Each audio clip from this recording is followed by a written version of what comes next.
Menu ఛార్జీలు 10,000 జీతం 10,000 జీతం 10,000 జీతం 10,000 జీతం మెను ఛార్జీలు గ్యాస్ సిలిండర్లు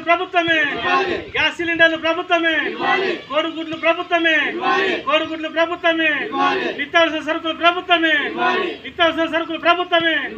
మెను ఛార్జీలు కార్మికుల ఐక్యత కార్మికుల ధర్నా కార్యక్రమాన్ని ఎంఆర్ఓ ఎంపీడీఓ ఎంఈఓ కార్యాలయం ముందు ధర్నా నిర్వహించి మధ్యాహ్న భోజన కార్మికుల సమస్యలపైన మెమోరాండం ఇవ్వడం జరిగింది. ఇలా మధ్యాహ్న భోజన కార్మికులకు ఇలా లక్షల కొద్ది అప్పులు చేసి వాళ్ళ కుటుంబాలను అమ్ముకునేటువంటి పరిస్థితి, ఇలా భూములు ఆస్తులు కుదబెట్టి ఇలా మధ్యాహ్న భోజన పథకాన్ని నడిపిస్తున్నారు.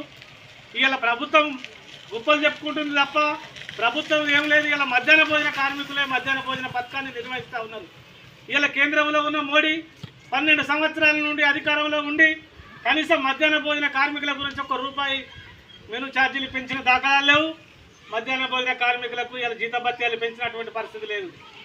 ఇలా 12 సంవత్సరాల నుండి అధికారంలో ఉన్నటువంటి మోడీ ఇలా మధ్యాహ్న భోజన కార్మికులకు గ్యాస్ సిలిండర్లు ఇస్తా, ఇవాళ మధ్యాహ్న భోజన కార్మికులకు జీతాలు వేస్తా, అల్పాహారం వేస్తున్నాం, ఇవన్నీ గొప్పలు చెప్పుకున్నటువంటి ప్రభుత్వాలు ఇలా మధ్యాహ్న భోజన కార్మికుల శ్రమ దోపిడీ. ఇలా వాళ్ళు ఒక కోడిగుడ్డుకు ప్రభుత్వం ₹6 చెల్లిస్తే బయట మార్కెట్లో ₹9 ఉంది. ₹9 అంటే ఒక ₹3 అదనంగా పోతా ఉన్నాయి వీళ్ళకి.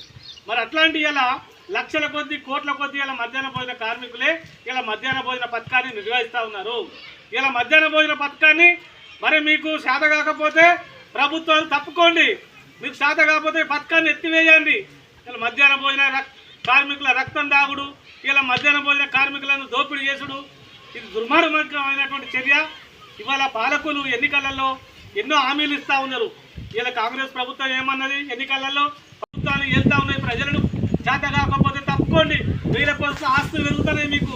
వీళ్ళు ఎవరి కోసం పనిచేస్తున్నాయి ప్రభుత్వాలు? పేద ప్రజల కోసం, పేద పిల్లలకు డ్రాప్అవుట్ తగ్గాలని చెప్పి ఇలా ప్రభుత్వ స్కూళ్ళల్లో నాణ్యత పెరిగి పిల్లలకు మంచి తిండి అందియాలని చెప్పి పథకాన్ని తీసుకొచ్చిన తర్వాత ఇలా గత 24 సంవత్సరాల నుండి మధ్యాహ్న భోజన కార్మికులు అనేక అవస్థలు పడి, అనేక ఇబ్బందులు పడి, అనేక అప్పులై సంవత్సరాల కొద్ది బిల్లులు రావు, చేసిన బిల్లులు రాక ఇలా ఉన్నటువంటి మెను ఛార్జీలు ఒక విద్యార్థికి ₹50 చెల్లిస్తే తప్ప బండలేనటువంటి పరిస్థితి ఉంది. ఒక విద్యార్థికి నెలకు ఒక ₹100 అదనంగా ఇలా మధ్యాహ్న భోజన కార్మికులు చెల్లిస్తూ ఉన్నారు. ఈ పథకాన్ని నడిపిస్తున్నారంటే కేవలం మధ్యాహ్న భోజన కార్మికులే ఈ పథకాన్ని నడిపిస్తుందని చెప్పి ప్రభుత్వాన్ని మేము డిమాండ్ చేస్తూ ఉన్నాం. మధ్యాహ్న భోజన కార్మికులకు ప్రభుత్వం ఇచ్చేది చిన్న పిల్లలకు 1వ తరగతి నుంచి 5వ తరగతి వరకు ₹6.78, 6వ తరగతి నుంచి 10వ తరగతి వరకు ₹10.17. మరి ఈ పైసలలో ఇలా ఒక్క నూనె ప్యాకెట్ ₹185 ఉంది, కందిపప్పు 200, ఇలా పెసరపప్పు 170, ఇలా చింతపండు 200 కిలో, కారపొడి 300, ఇలా జీలకర్ర ప్యాకెట్ ₹10, జీలకర్ర ప్యాకెట్ ₹20. ఇవాళ పసుపు 1 కిలో పసుపు కొనాలంటే ₹350. ఇవాళ మెను ఛార్జ్ గ్యాస్ 1100. ఇలా మోడీ అధికారంలోకి వచ్చి మధ్యాహ్న భోజన కార్మికులకు సిలిండర్లు ఇచ్చి పెంచుతూనే ఉన్నాడు 1100, 1500. మరి 1500 పెట్టి సిలిండర్ మీద వంట చేయాలంటే ఇలా మధ్యాహ్న భోజన కార్మికులకు ఇలా అంగన్వాడీలకు ఏ రకంగా అయితే ఉచితంగా ఇస్తున్నావో మధ్యాహ్న భోజన పిల్లలకు సుతం ఉచితంగా గ్యాస్ సిలిండర్లు ఇవ్వాలని చెప్పి మేము ప్రభుత్వాన్ని డిమాండ్ చేస్తూ ఉన్నాం. ఇలా చేతగాని ప్రభుత్వాలు చేత కాకపోతే ఈ పథకాన్ని ఎత్తివేయిర్రి. ఇలా ఎవరి కొరకు ఎవరిని దోపిడీ చేయడానికి ప్రభుత్వాలు నడుస్తూ ఉన్నాయి. ఇలా మధ్యాహ్న భోజన కార్మికులను దోపిడీ చేయడానికా, వాళ్ళ ఆస్తులు అమ్ముకోవడానికా, వాళ్ళ ఇండ్లు అమ్ముకోవడానికా, వాళ్ళ పుస్తకమట్టలు అమ్ముకోవడానికా? మరి ఎందుకోసం ఈ ప్రభుత్వాలు ఇలా మధ్యాహ్న భోజన పథకాన్ని నడిపిస్తూ ఉన్నాయి? మొన్ననే ఒక మండపల్లి, తెంగలపల్లి మండలం మండపల్లిలో కోడిగుడ్లు పెట్టలేదన్న సాకుతోటి అక్కడ ఉన్నటువంటి ఉపాధ్యాయులను సస్పెండ్ చేయడం. మరి ఉపాధ్యాయులను సస్పెండ్ చేయడం ప్రభుత్వము సిగ్గుమాలిన ప్రభుత్వం. మెను ఛార్జీలు పెంచక, కోడిగుడ్ల ఛార్జీలు పెంచక ఉపాధ్యాయులను బలి చేయడం దుర్మార్గమైన చర్య అని చెప్పి మేము తీవ్రంగా ఖండిస్తూ ఉన్నాం. ప్రభుత్వం చేయాల్సినటువంటి మెను ఛార్జీలు పెంచకుండా ఇలా ఉపాధ్యాయులను బలి చేయడం తప్పని చెప్పి మేము ఖండిస్తూ ఉన్నాం. ఇలా మెను ఛార్జీలు పెంచాలి. ఇలా మధ్యాహ్న భోజన కార్మికులకు ఒక విద్యార్థికి ₹50 ఇస్తే తప్ప వండలేనటువంటి పరిస్థితి. నిత్యావసర సరుకుల ధరలు ఎవరు పెంచిండు? ప్రభుత్వాలు పెంచినాయి. ప్రభుత్వాలు పెంచిన తర్వాత మరి మెను ఛార్జీలు ఖాళీ లేదా, సోయి లేదా మీకు పెంచాలని మీకు ఆలోచన రాలేదా?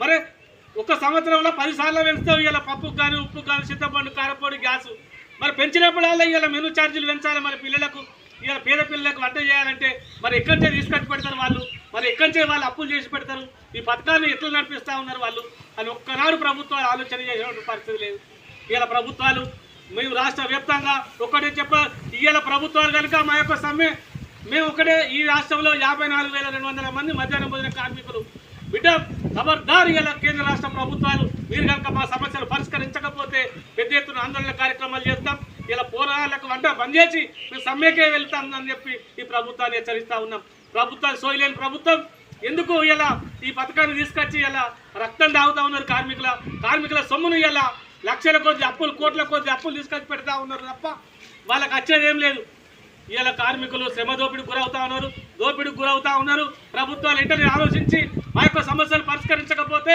వచ్చే నెల నుండి రాష్ట్ర వ్యాప్తంగా పిల్లలకు వంట బంద్ చేసి సమ్మెకి వెళ్తామని చెప్పి హెచ్చరిస్తున్నాం. నా పేరు మిడ్ డే మీల్స్ జిల్లా ప్రధాన కార్యదర్శి మీసం లక్ష్మణ్.